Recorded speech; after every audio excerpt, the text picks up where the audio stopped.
Okay, so welcome back. This is part two. Chapter 5 is a little long one, so let's see if we could get part 2 done in an hour here. So last time we left off, we were talking about social categorization, right? How does social categorization work, or what is it? Well, it's the classification of persons into groups that based on some common attributions or characteristics that they have. And we engage in social categorization all the time. If you remember back to chapter 3, when we were talking about the social self, how we come to know ourselves, a big part of our identities are tied to which groups we identify with. Now, I said the flip side to that is, we tend to favor the people who are within our groups, the people who we feel we're connected to, but the people who are outside of our groups, we tend to have hostility towards. So when we talk about social categorization, it would make sense that this can help try to account for things like prejudice and bias, and stereotypes, discrimination, right? So how exactly does it work? Well, social categorization is natural. It's something that we do. It's something that likely got us this far in terms of our evolutionary progress. It saves us lots of mental time, lots of cognitive energy. We know this person belongs to the same political party that I do. I just learned a whole bunch of things about them in terms of their stance on this issue and their stance on that issue, whatever the case may be. I know that this person is, into the same movies that I'm into, or they're a comic book geek like me, right?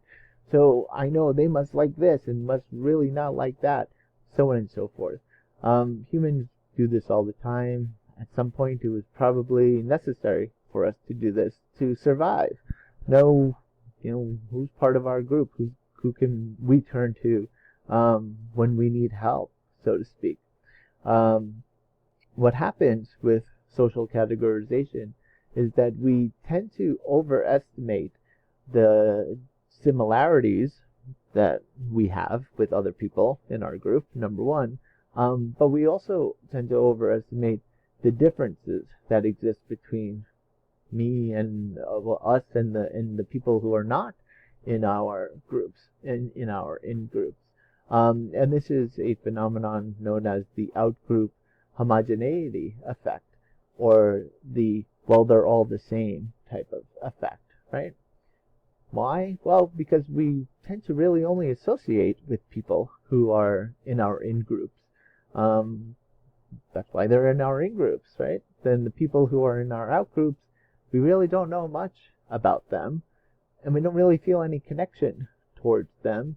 So we kind of see them all as kind of being the same in that regard. So they're monolithic. If I meet one person who is that way, well, then they all must be that way. So hopefully you see here like the beginnings of stereotyping, right? Get this to advance. There we go. So going back to this notion of in-groups versus out-groups, again, something that we started, or we talked about in chapter 3. We have this strong tendency to divide people into in-groups and out-groups. So whoever we meet, someone new, we look for ways to associate them with the same groups that we belong to, or to categorize them as not belonging to our same groups. So we divide people into in-groups, into out-groups. What are the consequences of that? Well, again, we tend to exaggerate the differences that exist. People ultimately want the same things in life, right? We're all human. In the end, we want safety, happiness, food, shelter. We have the same needs, the same wants. Essentially, fundamentally, all people care about friends and family. People are people is kind of the thing. One thing that I learned just from traveling, all over the world as an undergrad and as a grad student was like, wow, I thought traveling would be much more exciting than it is. It's kind of, everyone kind of just does the same thing everywhere. It's just the food's different, the language is different, and the buildings look different, but kind of everything else seems kind of the same, right? Probably why I haven't traveled out of this country for a decade now, right? But we tend to exaggerate the differences that exist between us and them, so to speak. Also, it helps to form these stereotypes and to reinforce these stereotypes once those stereotypes exist. And as I mentioned earlier, it produces this outgroup homogeneity effect where, we just think of everyone in that outgroup as being the same. So we meet one bad person that's part of that outgroup, they all must be bad. So let's explore this notion of outgroups as being homogeneous or being the same, right? Well, it stems from this lack of familiarity and lack of diversity of experience with outgroup members, right? So how would we know that they're different, or how would we know that they're similar to us if we never interact with the people who are in our outgroups? So we see now the political climate is the country is just so divided when it comes to Republicans and Democrats, or the left and the right. It's so polarized to an extent I've not seen before. Granted, I haven't been alive I've been alive long enough, but it's really polarized, and a big part of this is that we don't speak to each other, right? If anything, we yell at each other or we talk over each other, but there's no real conversations going on. People think the Republicans are out to, destroy the world and they're evil, and then the Republicans think the Democrats are evil and they're out to destroy the world. And the truth of the matter is, everyone wants a job, a good economy, wants their family to have health care. I mean, to not be sick, right? Everyone wants these things. We're hating each other or demonizing each other about how to go about getting them, right? If we just sat and talked more, you find out that, yeah, we actually have a lot in common with one another. So this is a big part of it, is that, yeah, we don't interact with people in our outgroups. And as soon as we categorize some new person who comes along that we don't know anything about, as soon as we categorize them as being either in our group or out of our group, we're going to immediately start treating them differently and immediately start processing information about them differently. So the way that we perceive them immediately changes depending on whether we label them as an in-group member or an out-group member. So we talked about how hard it is to change people's minds and to change first impressions. Well, think about how impossible almost it's going to be to change your first impression if you never even have opportunities that counter that first impression. But when I'm talking about first impression, it might just be a stereotype. As soon as I label someone as an outgroup member, boom, I think this of them. How do I change that if I'm never going to interact with anyone in my outgroup? Well, it's hard. It's hard to do. And when you start seeing such a difference, when you really have polarized a member of an outgroup or an entire outgroup, right? It could lead to what's called dehumanizing or dehumanization. So when this happens, perceivers may process outgroup faces even just superficially, and sometimes even picture or process people's outgroup members' faces as being more like objects.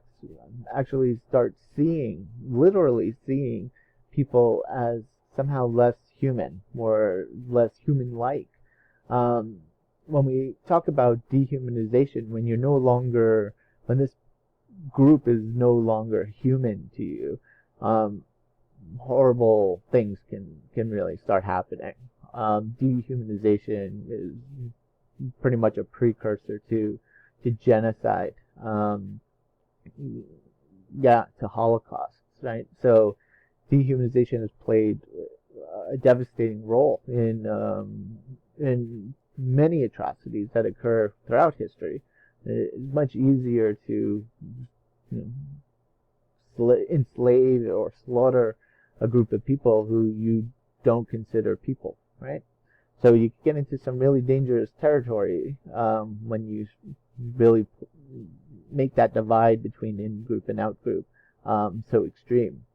Okay, so, excuse me, cat was just on my lap. Got fur in my head, fur on my face. Okay, so fundamental motives between groups. So a fundamental motive to protect one's in-group. It is a fundamental motive to protect one's in-group and to be suspicious of out-group members, and this is likely to be a product of evolution. I spoke briefly about it again in Chapter 3, how we come to know ourselves. Why are other people so important to our identity? Well, because other people were so important to our survival. Literally, our survival in body form, but the survival of our genes. In order for us to live long enough to even pass on our genes, we needed the protection of our in-group. We needed to be accepted by our in-group. Again, humans have pretty thin skin, like paper can make us bleed, right? We don't have these thick hides. We don't have these big claws. We don't have like sharp teeth. We're not particularly strong animals. An ant can lift 10, 20 times its weight, right? Can I? No. We could only run at best like 30 miles an hour. What got us where we are, in the animal hierarchy was our brains and our extreme socialness, right? That pack mentality here. So this notion that we're going to stick to our in group is embedded in our genes. It's deep within us. But also to be suspicious of the outgroup, people who aren't like us. Why? Well, because they might want to kill us, and they might want to take our stuff, right? Or they might want to say, as a male, they might want to kill you so they could pass on their genes, like kill not just you, but kill all the children, right? We see this happen in the animal kingdom. I hate that term. We're animals too, right? But we see this if a new lion comes in and ousts the old lion. Well, all the children get killed. He'll kill all the kids. So it's natural to be suspicious of people who are not part of us, part of our group, who don't share our genes. They might not bring us, not welcome us with open arms, let's say. So a consequence of this need to affiliate, this basic human need to affiliate, might be that we're going to have these negative feelings towards people who are not part of the same groups that we're on. On the flip side of this is that we tend to have very strong feelings towards those people who are in our group. What happens when we meet someone who is from the same town that we're in, or who went to the same college we went to? Well, we feel like they're part of us. Like we feel a connectedness there. And having a connection, having this in-group, or feeling like you're a member of an in-group, helps to solidify your identity. A big part of us. Arguably, all of our self-concept comes from the people around us, so we get a nice boost to our identity. We might even get a nice boost to our self-esteem when we help someone as a member of an in-group. We'll get to that on the chapter on helping later. But we might also have a greater sense of control and a greater sense of meaning when we encounter someone from our in-group, or when we by having positive feelings towards somebody in an in-group. And part of that might come from, well, what terror management theory would say, from the fact that we know we're going to die, right? Terror management theory, in a nutshell, says, we're the only animals that we know of who knows that we're going to die, and that conflicts with this strong evolutionary need of ours to not die. So when we're reminded of our own mortality, it creates a sense of terror, right? And hence the name, terror management theory. It's the terror of dying, the terror of not existing anymore. And terror management theory says it's such a terror that if we were to be constantly thinking about it, we'd be paralyzed with fear. We wouldn't get anything done. It's all consuming.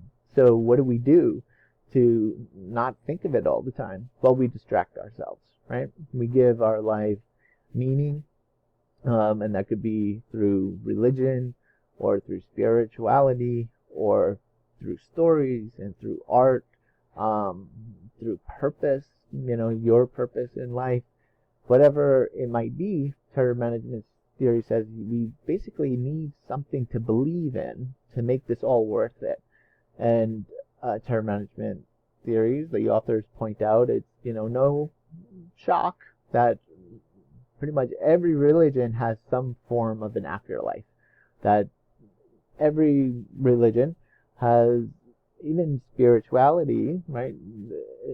Most forms of spirituality. I mean, there's individual spirituality, so there's an infinite number of these, but most of them have some sense of transcending this body, right? Is that we're more than just a bag of meat with bones in it, and the authors claim that's essential for us to be able to live in this existence.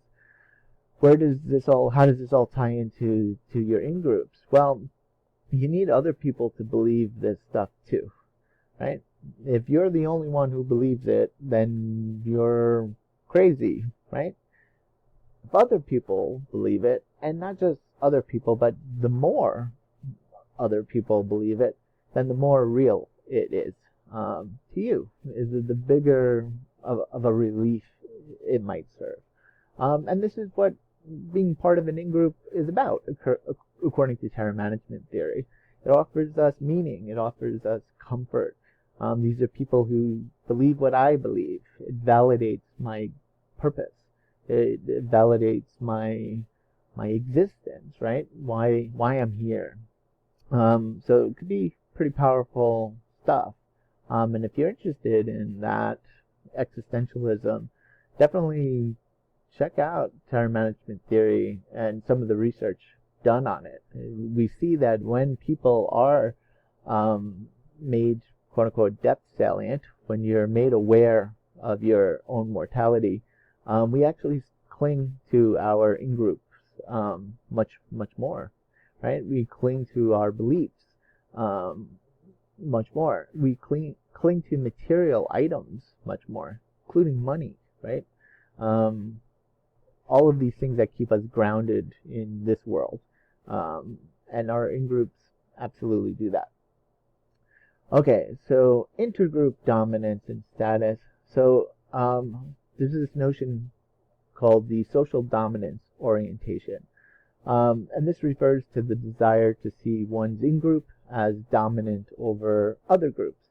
And it refers to a willingness to adapt cultural values that facilitate oppression over other groups. Why would somebody adopt such an orientation? Well, terror management theory kind of explains that, right? What I said before, it's not just important that I believe in something to quench my terror of dying. It's important that other people believe it as well. And sometimes that's not good enough. Sometimes everyone has to believe it, right? So if I'm approaching social dominance orientation through the lens of terror management theory. There are other theories that explain this as well. But you can imagine, what a relief it would be, say for your terror of dying, or even from an evolutionary perspective, in terms of passing your genes on. If that's the name of the game, no one really has the answer to life. Who knows? But from an evolutionary perspective, that's the name of the game. Getting your genes out there, passing them on, over at the expense of other people passing on their genes, right? So maybe we could approach social dominance orientation through that lens. We don't even need to invoke the fear of death. At the end, it all comes down to self-interest. You're part of that in-group. You're going to benefit if you're on top, right? It's almost common sense in a way. The problem is that often leads to the oppression of others, right? So the more that we don't see ourselves as all humans belonging to, say, one group, the more we chop up humans and categorize them, something that we just love to do. Humans love to categorize everything. Go take a look at not all of us, most of us though. I was going to say, go take a look at your bookshelves. They might be lined up by subject, or lined up by the color of the book, or by the author's name. Go look at your spice rack. Go look at anything. Humans, we love putting things in order. We like giving meaning to stuff. So the problem is when we do that with other people, then someone is going to lose out, and it's usually in pretty horrific ways, right? System justification theory states that people are motivated, at least in part, to defend and justify the existing social, political, and economic conditions. In other words, to protect the status quo. Not that just anyone is motivated to protect the status quo, but those who are benefiting. Now, you might say, but there's all these people who protect the status quo, and the status quo doesn't work for them. The system doesn't work for them. Well, it's working enough for them, or they've come to be convinced that the system works for them. Or they don't know what exists on the other side. Essentially, what would replace the system would be a lot worse than what it is now. Humans are risk aversive, right? We typically would rather stay in a shitty situation because we don't know. There might be an even shittier one that we can be in. And that's essentially what system justification comes into play, and explains, why things might be really slow to change, and why we're still dealing with some of these issues. And again, making progress, but slow. People are kind of hard. It's kind of hard to get people to give up this system, even if it sucks. At least I know this system, right? So the Robbers Cave study illustrates a number of things. And I'll say, first off, the Robbers Cave study illustrates how easy it is for us to get into that in-group, out-group mentality. So the study was done in 1961 by Sharif, and the purpose was to study the nature of competitiveness and cooperation. And when we talk about competitiveness or competition, so we think of competition with rewards. When you compete and there's things to be gained, it's likely to produce hostility and conflict. right? Because you're essentially fighting over a limited resource in that regard. The competition, there's a benefit to be gained in there. And as part of that,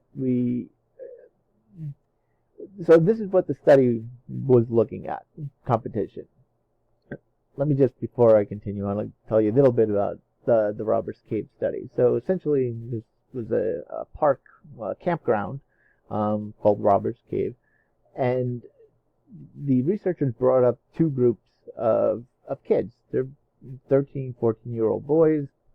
They were all white kids, all from the same educational, socioeconomic background, but they housed one set of boys in a cabin on one side of the park, and the other set in another cabin on the other side of the park, and didn't tell each group that there was another group of kids there, right? So essentially, each group thought they were the only ones in the park, on the park. So what happened during that phase when they thought they were the only ones there? Well, the normal stuff that happens with an in-group. You get in-group politicking. Everyone's trying to find their place. Everyone, the top two people are trying to find out who's going to be the leader. So you had all that internal type of conflict. Then the experimenters told both groups that, hey, you're not the only ones. There's another group of boys on the campsite. Okay, everything changed, right?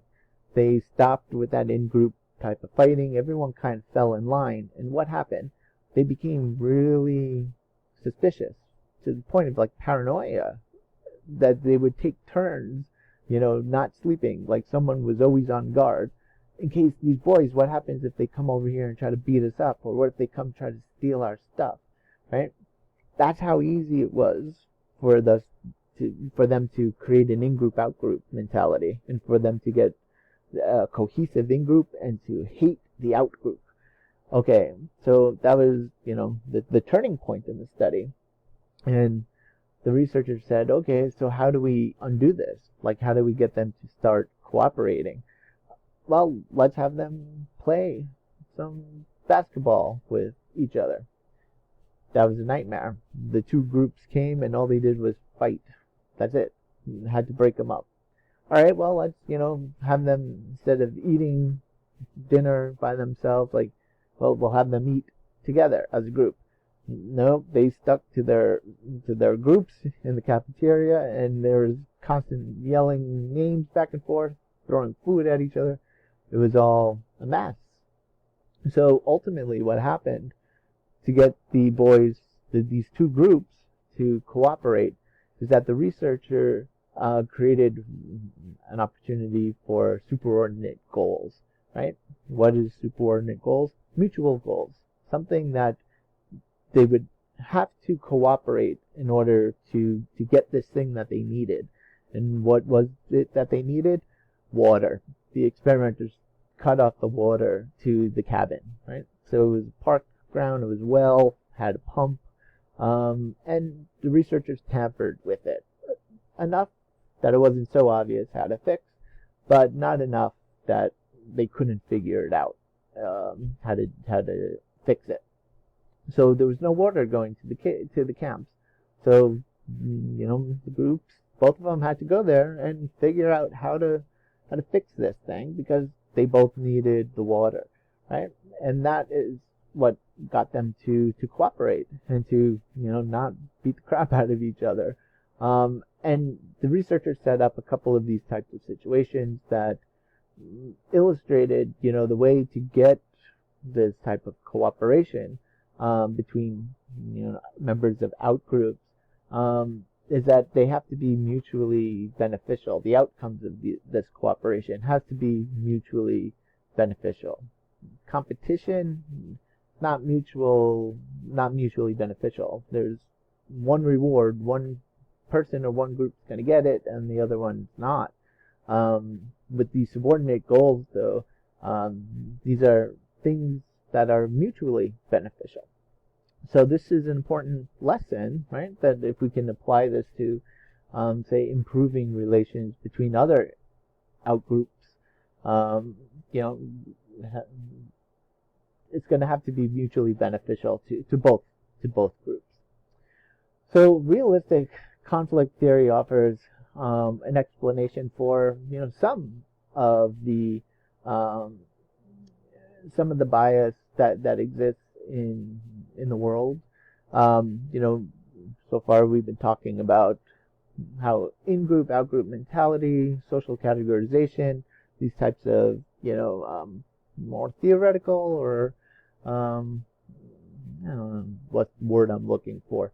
Kind of we've been speaking in terms of constructs. Realistic conflict theory says, no, these groups hate each other and they fight because they're in direct competition for limited resources. And that can be usually something really important, like land or water or a job or power, literal, power and political, social power, right? But something that's in small demand that groups are fighting over. Thus, the realisticness of the conflict. It's a realistic competition. There's not a lot going around. The problem is that it's not always realistic, right? It could be perceived as realistic. For example, there's a lot of animosity towards immigrants, not just in this country, not just in Europe, immigrants, period, right? People tend to be suspicious of immigrants in every culture. Why? Well, part of it is, well, they're the out group, number one, right? They're not us. So there's an explanation. But also, the immigrants tend to get blamed for things. So a big one is, they're going to come take our jobs, right? So you hear this a lot in this country, but the big issue in Western Europe that, again, with people from Arab-speaking countries or from Eastern European countries is that they're going to come in and take our jobs. That's not real, though. All the research shows that immigrants do the jobs that the people in that culture don't want to do, right? So realistic conflict theory does not necessarily have the conflict doesn't have to be real. It can be perceived. It certainly feels real. That's what's important. And this ties into the idea of relative deprivation. So you might not like a person or a group of people if you feel that you're being deprived in relation to them, right? So we can define this as feelings of discontent aroused by the belief that one fares poorly compared to others.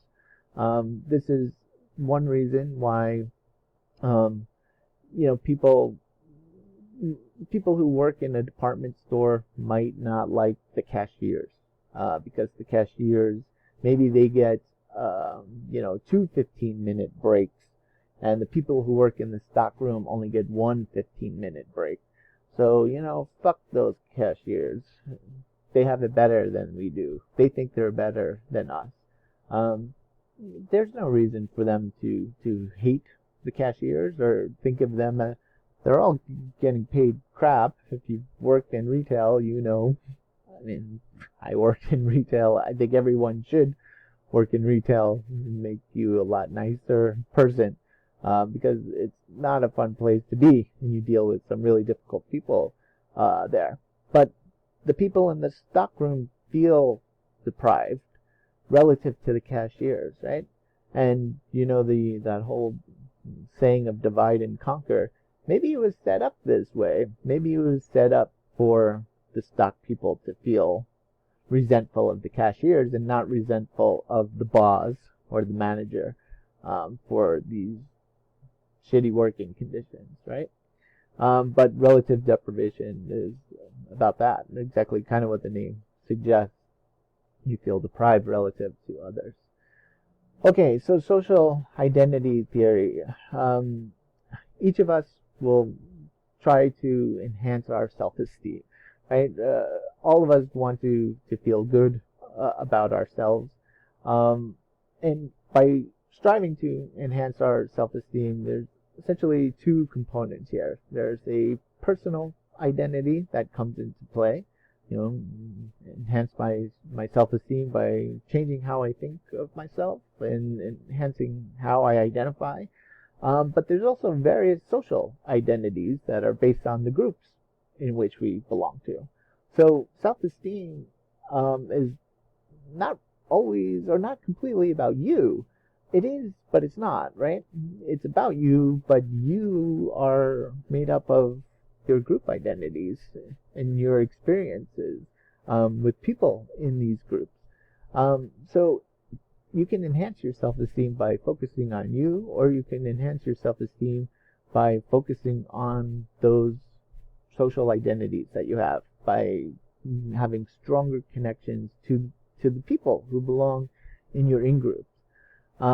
So we see this when we have threats to our self-esteem, when we're not feeling so great about ourselves.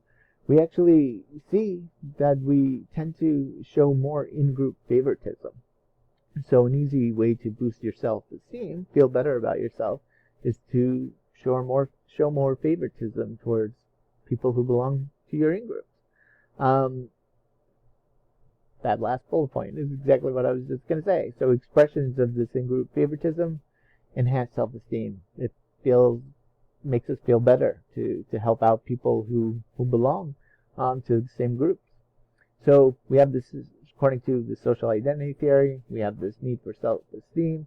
We could take that personal. If we focus on the personal identity, then that's going to lead us to focus on our personal achievements and strive to be better in our personal lives, and this will benefit us or raise our self-esteem. Or we could focus on our social identities and focus on the achievements of our groups, and that will enhance our self-esteem. Or we could show favoritism towards in-group members and degrade out-group members. Helping people who are in our in-groups and making fun of or putting down people who are not in our in-groups will all be a boost to self-esteem. I mean, take a look at any middle school or high school, and the cliques are always fighting with each other. Why? Well, it feels good. It feels good to be part of this group, and it feels good when we're mean to that group over there, right? And then when your group succeeds, when your group does well, you feel good, right? Even if you had nothing to do with it, it's still your group succeeded. So social identity theory says this can be a point of contention. This can lead to some problems here. Now, social identity theory, we have to take that theory not with a grain of salt. That's what we have to view social identity theory within the culture we're talking about, meaning that are we talking about an individualistic culture or a collectivist type of culture? Because social identity means different things, right? In collectivist societies, there's more value placed on connectedness and interdependence of people in groups of people, right? So we just tend to value those social connections a lot more in collectivist societies.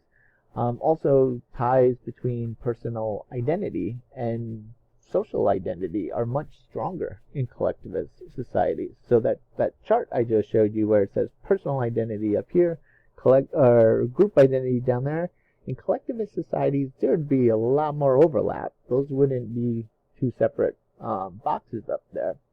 In these collectivist societies, people will show some biases favoring their in-groups, but they're less likely to enhance their in-group self-esteem by doing so, right? Or help enhance their self-esteem by doing so.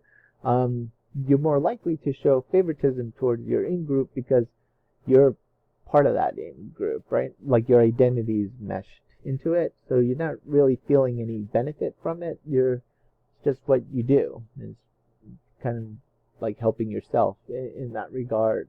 Also, in collectivist cultures, people may draw sharper distinctions between in-group and out-group members. So in individualistic societies, like the U.S., you're allowed more freedom to be different, right? We still have lots of conforming that we need to do, that's for sure. Whole other chapter on conformity, right? But you're still allowed you're allowed to be different. You're allowed to have more individual differences. You're allowed to be more of a free spirit in individualistic cultures. Also, just in a collectivist society, people tend to have narrower narrower circles of people that they trust. So, in more individualistic cultures, when we talk about in groups, we might be talking about, our political parties or our religious affiliations. Collectivist societies, we're really talking about smaller groups of people, much tighter knit, maybe family or extended family, really close type of friends. So yeah, things are a little different. Social identity theory, you got to take into account the culture in which you're trying to explain. Socialization certainly plays a role, right? When we talk about socialization, this is the process by which we learn the norms and the rules and information about our culture or about our group. Socialization happens on a cultural, societal level, but it also happens on a group level, right? When you go to college, you have to be socialized again. You have to learn the rules and the norms of what it is to be a college student. And then, say, if you join a club or you get involved in Greek life, well, now there's a whole other process of socialization that has to happen there as well. Socialization, especially at the cultural, societal level, includes stereotypes and how valued or devalued certain groups are. And also part of that socialization is what forms of prejudice are acceptable and what aren't, right? Even now, like, we're taught that certain, it's okay to not like those people, right? But it's wrong if you don't like these people. So we learn our prejudices, we learn our stereotypes. Even though I argued for an hour plus here that some of this is evolution and probably rooted in our genes and a product of how we became us as a species. It's the mechanism there, right? So just like Chomsky, he didn't say that we were all born with the ability to speak a language. We're all born with the capability of speaking a language, right? Everything you need to speak a language is to learn a language, multiple languages. The earlier, the better, right? Everything you need is there, not the language itself. That has to be taught. So everything we need to be stereotypical, prejudiced, and discriminatory is there, but we have to be taught to do it. And this is what socialization is, right? That's the role of socialization. And this comes from our parents, from our peers, from our media, from our culture, from authority figures, you name it, right? It's all around us, essentially. So gender stereotypes is a great a great example of this, because we're instilled with these gender stereotypes before we even know what gender is, right? Before we even have a concept of boy and girl, we're already learning this stuff. In fact, before you're born, most of the time, when parents know the biological sex of the child that hasn't even been born yet, what happens? That's going to determine what color walls the nursery is going to be painted, what color clothes you're going to wear as a newborn, right? So the socialization process for gender starts even before you're born, you're already being exposed to societal expectations. Who decided blue is for boys, pink is for girls? Makes no sense, right? And for the longest time, it was the complete opposite. Pink was for boys because pink is a more gentle form of red, which was associated with blood and war and aggression, right? So people just made this stuff up. But we're all products of it. It affects us. So children form these gender stereotypic beliefs and prejudices around age 3. They've been exposed to it all this time. Around age 3, they're actually picking up on it. They're getting it. The boys will stop playing with dolls because those are girl toys, right? And the girls will stop playing with trucks or whatever because those are boy toys, right? But before that, they didn't care, right? Something around this age, they start getting it now. So they'll also learn to judge the boys who do still play with dolls, and the girls will learn to judge the girls who do still play with trucks or whatever. The good thing is that gender stereotyping is more likely to be challenged today. Parents seem to understand that this is all bullshit and likely, not good for your kid. You should just let your kid be whoever they are. But it exists, and the way that, children are treated reflects gender stereotyping to this day, right? Okay, social role theory tries to explain some of the differences that we do see between men and women, right? And essentially what social role theory says is that whatever sex differences might exist, and clearly there are, right? The human male is taller on average than the human female. The human male has different genitals, right? There are clear differences that exist physically. Whether there are cognitive differences, psychological differences, it's really up for debate. A number of meta-analyses out there show there might be some small differences when it comes to, say, perceptual skills, but they're statistically significant because they exist, but they're not meaningful because they're so small. The current state of research is that probably there might be small differences, but social role theory says, okay, we go ahead and take whatever small differences that might exist there and completely magnify and exaggerate those differences by the social roles that we assign to men and women, including occupations, right? So might there be, women might show a little bit more empathy towards in any given situation than a man would, and in the end though it really doesn't matter. They're both really empathetic, both feel really bad, but the woman feels a little bit more, so she's got to go be a social worker or a psychologist or a teacher, or she's clearly going into the helping professions because that's who she is. That's just her nature. No, that's not. I mean, we're talking about really small differences here.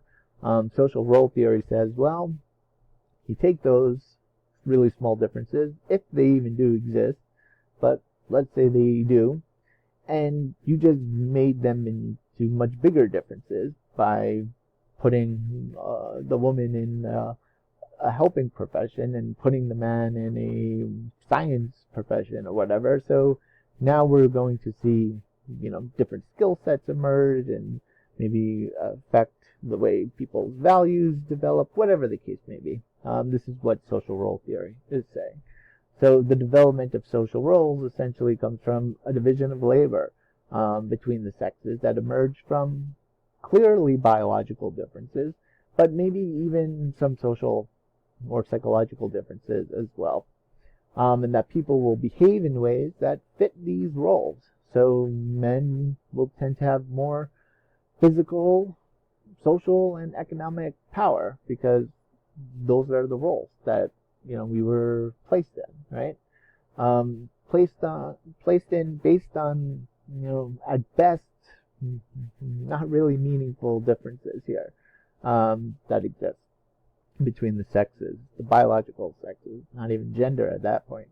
And that these behavioral differences then promote the perception of men as being dominant and the perception as women of being, say, domestic by nature, right? Quote unquote. Even though, no, that's not it. That's not a nature, right? Yeah, sure. Physical differences might lead to division of labor. So clearly, stronger people are going to be able to lift more stuff, and men can't have children. So there you go. There's that too. So clear differences that might have led to some things that made sense back when we were hunters and gatherers. I don't know what this has to do, men not having children, so that means we shouldn't be social workers or speech pathologists, right? Like, this is all silly stuff, and that's essentially what social role theory is saying, is taking things really far to the extreme. And then by putting people in these roles, we're actually creating these differences, or really magnifying these differences. Okay, so some distortions and resistance here. So why do stereotypes, why do all these things continue to exist? Well, again, we've encountered this term, confirmation bias, right? And self-fulfilling prophecies. Two terms we spoke about, I believe, last chapter, chapter 4.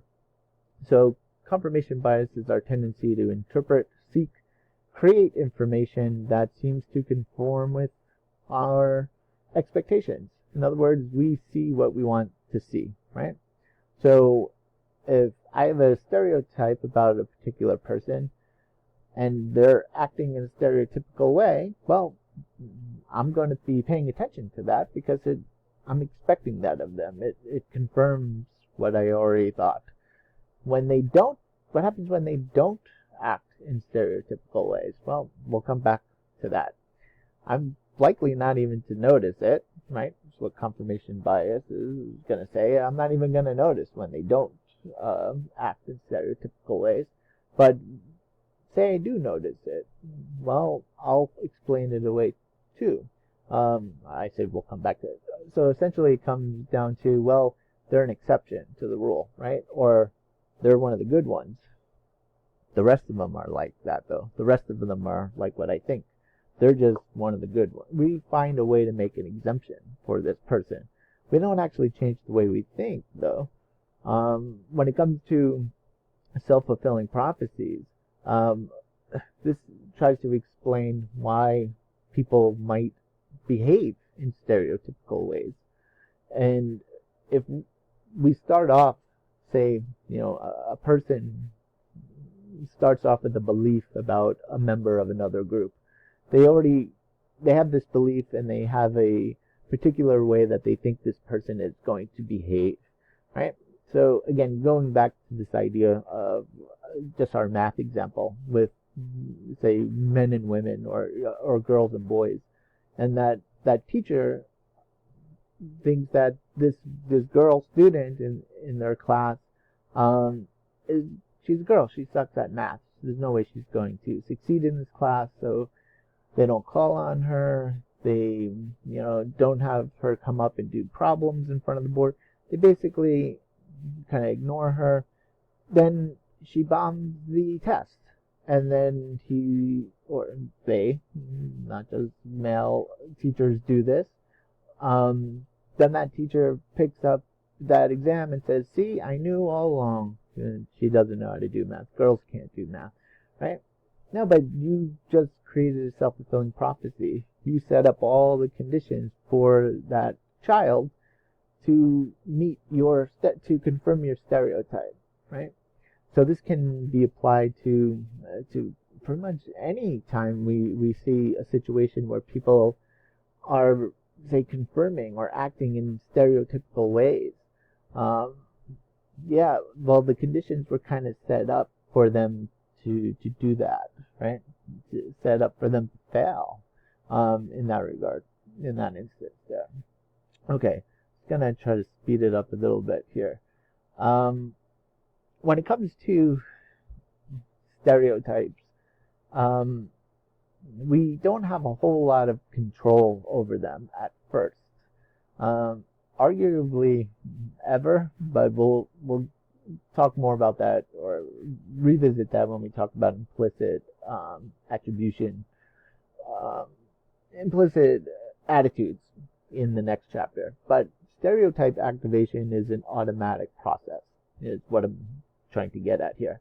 So just like attributions are automatic, and that's why we make the fundamental attribution error, that we see somebody engage in some type of behavior and we automatically assign them a dispositional attribution. Well, they're doing that because that's who they are. That's their personality, right? That's one of their personality traits. And we don't pay attention to the situational explanations.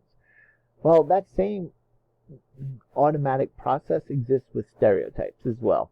So stereotype activation can be automatic and or implicit. So sometimes we are engaging in stereotype activation and we don't even know it, right? But even when we do know it, it happens automatically. Your brain, that's just the path of least resistance. It's a stereotype. Stereotypes are heuristics. They're mental shortcuts. I don't need to learn anything about this person. I know enough about them. I know what group they belong to, right? So that automatic process of stereotypes is kind of dangerous because it's automatic because your brain's lazy. So how are you going to make it unautomatic? Well, you have to take a second effortful step to say, hey, maybe I'm being stereotypical. Maybe they're really not like that.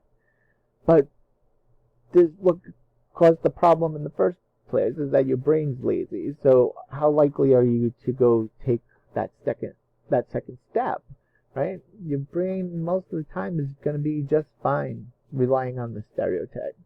You actually have to kind of force yourself. You have to be motivated, essentially, to not rely on the stereotype, to kind of take that second step and think, maybe I'm being stereotypical here. So what are some situations in which the activation of stereotype is more or less likely to occur? Well, depending on how prevalent that stereotype is in the culture, is this like a very widespread, well-known stereotype, then it's more likely to be an automatic process. How prejudiced the person is, right? So if you already feel negative feelings towards members of this group, then the stereotype is more likely than not to be activated. Again, all automatically. We don't consciously sit there and say, let me activate a stereotype about it. No, it just happens, right? You have to sit there and say, let me or deactivate that stereotype. Less likely to happen there. Also, more likely to happen, the stereotype activation, when we're looking to protect our self-esteem or to enhance our self-esteem. And also, when we have this intrinsic motivation to avoid applying stereotypes, we could actually make them less likely to be activated. Not get rid of them completely. We're still human, right? So at best, what we can do is recognize that we are likely to engage in stereotypes just because we are. That's who we are. No matter, it doesn't make us racist, doesn't make us biased or any of that. It's just what we're likely to do. And now that we know this information, remind ourselves about it, and then be motivated to not do it, right? And to catch ourselves if we are doing it, to stop doing it, right? So it's a matter of, instead of trying to totally never be stereotypical, just recognize that's impossible. You're a human. It's going to happen. Be motivated to spot it, and then be motivated to correct it, I'd say. Okay, so intergroup contact. Well, we spoke a little bit about this already with Robert's Cave, right? The Robert's Cave experiment. That just getting people of different groups together really just doesn't work. It's not going to do much. If anything, it could make things worse by causing hostility and fighting, more fighting. But Gordon Allport had his contact hypothesis, and he said that direct contact between hostile groups will reduce intergroup prejudice under certain conditions, right? Keywords there, certain conditions. So Brown versus Board of Education was a historic Supreme Court case that desegregated schools. In theory, right, it took decades actually for schools to be fully desegregated, and it's debatable whether schools actually really are desegregated. But this was a landmark decision, and what the Supreme Court decided in this case was that racially segregated or separate schools were inherently unequal, so they violated the Constitution. Before this, there was the separate but equal decision that allowed for segregation in schools, so long as both schools were equal, right? The black school and the white school, so long as they were equal, it was constitutional. They were never equal, right? This case, the Supreme Court said they're not equal, thus they're unconstitutional. When schools were finally desegregated, when they were integrated, the contact between black and white students did not have the effect that everyone intended. It didn't affect intergroup attitudes. It didn't do anything to reduce prejudice or bias in there. Why not? Well, according to Allport's theory, and what we learned in the Roberts Cave experiment, which happened a few years after desegregation here, these conditions weren't met, right? So the only way that contact between these groups can reduce intergroup conflict is under these conditions. One, equal status. So the contact should occur in circumstances that give the two groups equal status. You're both on the same playing field. Number two, there has to be personal interaction. So just riding a subway or seeing other people who look differently than you when you're walking down Fifth Avenue or Sixth Avenue or whatever, that's not good enough. You need this personal contact. So the contact should involve one-on-one interactions. You need to talk to people. You need to break bread, have a drink with them, smoke a joint now. It's legal, right?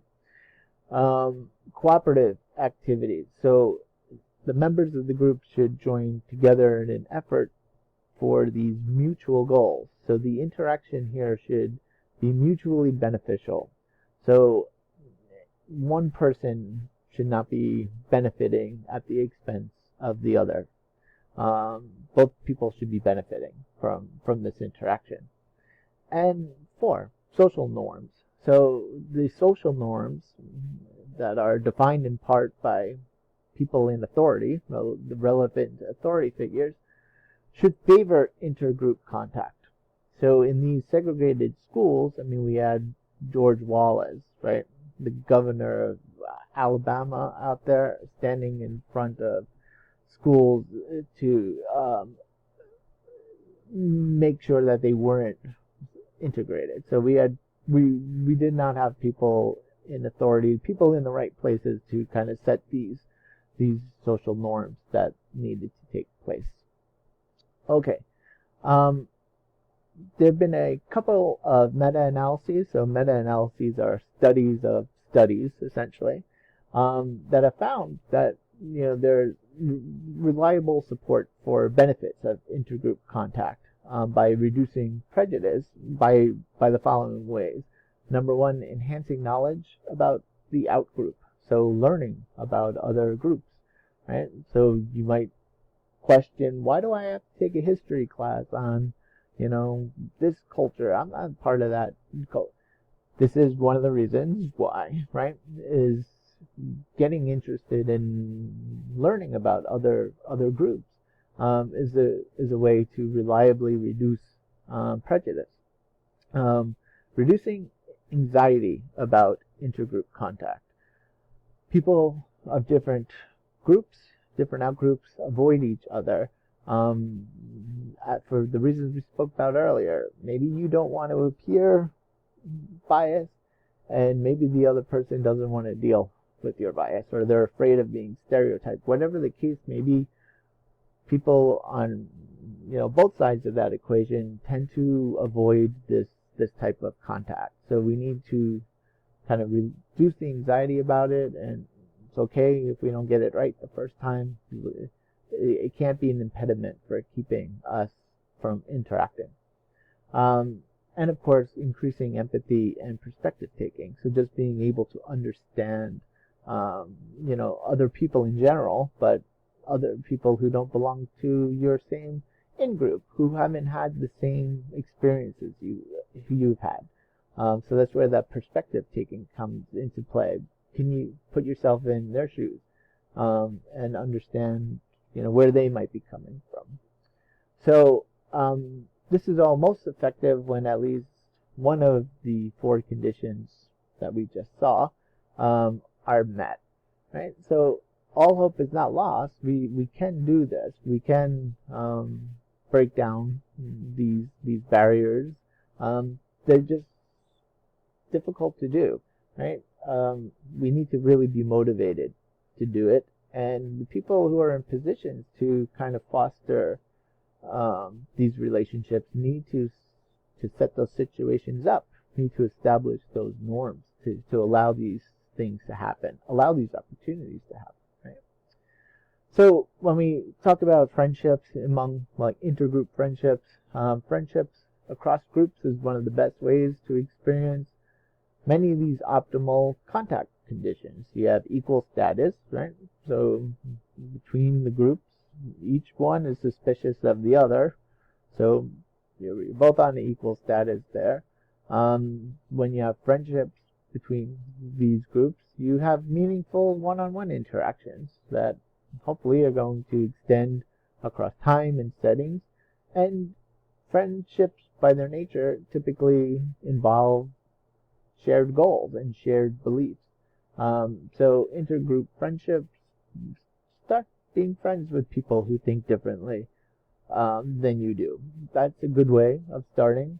And you might say, I could never be friends with someone who believes this or who doesn't believe in that. And I'm saying you could, because I thought the same way at one point too, right? Never thought I could be friends with this person. Like, how could they think that? Just don't talk about that stuff, right?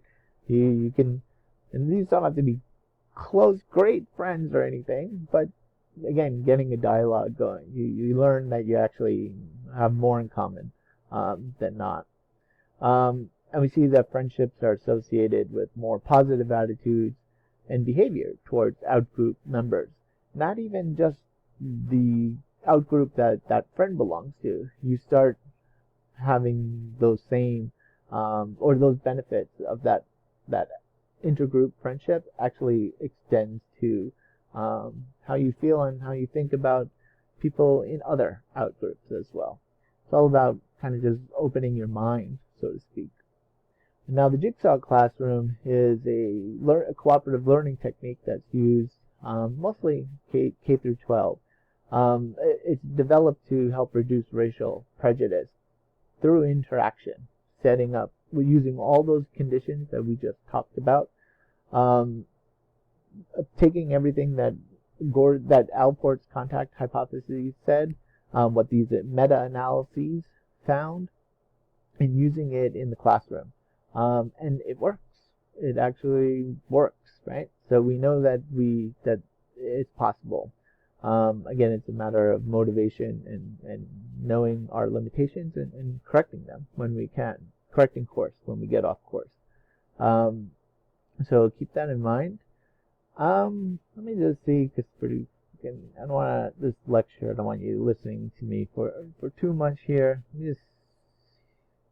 Okay. So some conditions where, when I said it's important that we are motivated to check ourselves essentially, and to consider that we might be wrong or that we might be biased.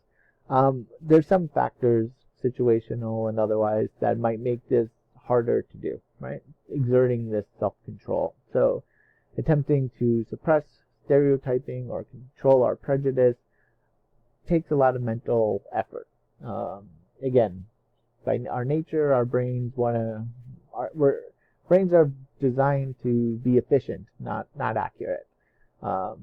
Very few life and death decisions that we have to make on a daily basis. The brain is usually just fine being wrong, lots of the times. So what are some factors that might affect or reduce our cognitive resources that are needed to control our stereotyping or prejudice? Well, as we age, as we get older, we have less cognitive, we might suffer some cognitive deficiencies, have less attentional resources, low blood sugar, even though more research is needed on this, but you can imagine, think of, yourself, when you haven't eaten for a while and your blood sugar is dropping, related to the next topic, right? You almost kind of feel like you're intoxicated in that sense. So you're not thinking clearly, right? Which is actually related to the next two. All of them really deal with cognitive resources here. Being tired or sleepy, probably, low on our list in terms of suppressing stereotyping when we haven't slept or we're exhausted. And also when we're experiencing really strong emotion or strong physical arousal, in that sense, when we're really scared about something or really depressed even. These all might be factors that affect our cognitive resources and thus affect our ability to control stereotyping and prejudice. Now, the motivation to control prejudice. Why do you want to control prejudice? Well, two types of motivation, intrinsic and extrinsic, right? So your motivation, if it's extrinsic, this is externally driven. So you might be motivated to not want to appear racist or appear prejudiced, or biased towards others. Or it might be internally driven or intrinsic, meaning that you just really don't want to be biased or prejudiced towards others. For me, I say at this point it doesn't matter, because even if people are externally driven, extrinsically, so they want to control their stereotyping and they want to control their prejudice because they don't want to appear stereotypical or prejudiced, so that's a really good place to start. Go for it, right? I don't begrudge them at all. In the end, they're still controlling their prejudice, they're still controlling their stereotyping. And research shows that you can kind of fake it till you make it. This is one of those situations where you can fake it till you make it. Even if you start off extrinsically motivated to not appear biased or prejudiced, it will usually turn into an intrinsic motivation eventually, right? So when we're intrinsically motivated, this is because we're more likely to be successful at controlling our stereotyping and prejudice, right? So there's definitely benefits to being internally driven. You're more likely to succeed. You're still vulnerable to automatic stereotyping and implicit processing because you're still human, right? Even though you're trying to be a better human, you're still human. You're still vulnerable. You'll still mess up from time to time. But you're more likely to be influenced by anti-prejudice messaging that appeals to that internal motivation. So clearly, it's better to be intrinsically motivated, but like I said, I don't begrudge those who have the external motivation now. It's still better than nothing, and research suggests it should turn into an intrinsic motivation. Okay. Basically everything I said there. I'll try to wrap it up. It's been an hour and 15 minutes. This is the last slide. Okay, so just to wrap this up, changing cognitions, cultures, motivations. Well, taking a look at how the brain works and how we make decisions, and basically everything that you learn in cognitive psychology, right? Applying those principles to stereotyping and prejudice is a way for us to actually be able to reduce those things, right? If we understand why we engage in bias or engage in stereotyping, then we have the tools to be able to start addressing them. But also we know that changing human behavior and changing human beliefs is really difficult. So this is a good place to start, though, social cognitive methods, which basically is what we learned in this chapter. Exposure to images and individuals that reflect diversity can help weaken stereotypes. So, yeah, when you see television ads, I mean, you're a lot younger than I am, but to this day, I'm still like, wow, there's an interracial couple in this commercial. That's insane. Oh my God, there's an interracial gay couple on this commercial. I never would have thought that anybody would do that. Any corporation would do that, right? But I'm sure a lot of you don't even notice. You're like, Brown, how old are you? Right? I'm like, seriously, this was just not a thing. But yeah, you don't notice it, and even now, people who 10 years ago might have been writing into, Oreo cookie company saying, this is disgraceful. They don't give a shit anymore. It doesn't matter. They're used to it, right? So it actually works. Exposure works. Representation matters. It just does, right? Also, motivations and norms and values change over time. We saw that with same-sex marriage. We saw that with interracial marriage. We saw this with weed, with cannabis, right? 10 years ago, so now 80% of the population is in favor of legalized marijuana. It used to be 10, 15 years ago, 70% opposed it. So major shift in beliefs, in cultural beliefs. So these things change. They can change, right? We also see that peer influence can change sense of norms. So we also are going to see in the chapter on conformity that being, the one person to go against the grain is a very difficult thing for us to do, but is really important to do. It is important to set an example when your friends say something stupid, even if it's just joking. I mean, you don't have to sit there and school them and, give them a tongue lashing, but you could just say, that wasn't cool or whatever, or like, let's change the topic, whatever. Just setting an example for everyone else in the group that, it's okay to say it's not okay. That's essentially what's happening. And then, of course, legislation, laws. And, even now, there's, backlash against, in some states about adding LGBT people to workplace protections.